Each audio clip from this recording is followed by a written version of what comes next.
কৃষ্ণচূড়া লালের রাঙা বসন্ত প্রকৃতির এক অপূর্ব উপহার। সবকিছু জানতে ফুল ভিডিও দেখুন। Radhe Radhe, welcome to my new vlog video. আর পাশে এখানে বসন্তের আবহ, আর সেই বসন্তকে যেন নিজের রঙে সাজিয়ে তুলেছে কৃষ্ণচূড়া গাছ। লাল লাল ফুলে ভরে উঠেছে ডালপাল্লা, যেন প্রকৃতি নিজেই তুলির আঁচড়ে এক অপরূপ ছবি এঁকেছে। এই যে দেখছেন কৃষ্ণচূড়া গাছের ফুটে থাকা উজ্জ্বল লাল ফুলগুলো, ফুল নয়, এ যেন আনন্দের প্রতীক। এটি পাপড়ি যেন আগুনের শিকার মতন উজ্জ্বল, কিন্তু তাতে আছে এক অদ্ভুত কোমলতা।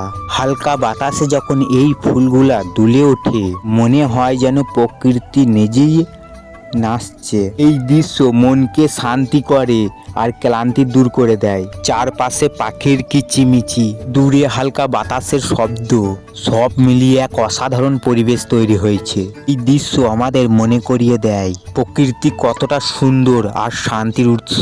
রাস্তার ধারে দাঁড়িয়ে থাকা কৃষ্ণচূড়া গাছগুলো যেন পথিকদের স্বাগতম জানাচ্ছে। তারা এই পথ দিয়ে যায়, তারা কিছুক্ষণ হলেও থেমে তাকায়, কারণ এই সৌন্দর্য উপেক্ষা করা অসম্ভব। কৃষ্ণচূড়া শুধু একটা গাছ নয়, এটা আমাদের আবেগের সঙ্গে জড়িয়ে আছে। ছোটবেলার স্মৃতি, স্কুলের দিন, বন্ধুদের সঙ্গে কাটানোর সময়, সবকিছুই যেন এই ফুলের সঙ্গে মিশে আছে। এই কৃষ্ণচূড়া লাল ফুলগুলা যেন আমাদের মনে করিয়ে দেয়, জীবন যতই ব্যস্ত হোক, সৌন্দর্য আমাদের চারপাশেই আছে, শুধু একটু সময় নিয়ে তাকাতে হয়। সূর্যের আলো যখন এই লাল ফুলের ওপর পড়ে, তখন সেই দৃশ্য আরো মায়াবী হয়ে ওঠে। আপনার আশেপাশেও যদি এমন কোনো দৃশ্য থাকে, একটু সময় নিয়ে তা উপভোগ করুন। ভিডিও যদি ভালো লাগে অবশ্যই লাইক, শেয়ার, সাবস্ক্রাইব করতে ভুলবেন না। শেষে বলছি আবারও রাধে রাধে, আবার দেখাবে নতুন কোনো গল্প নিয়ে।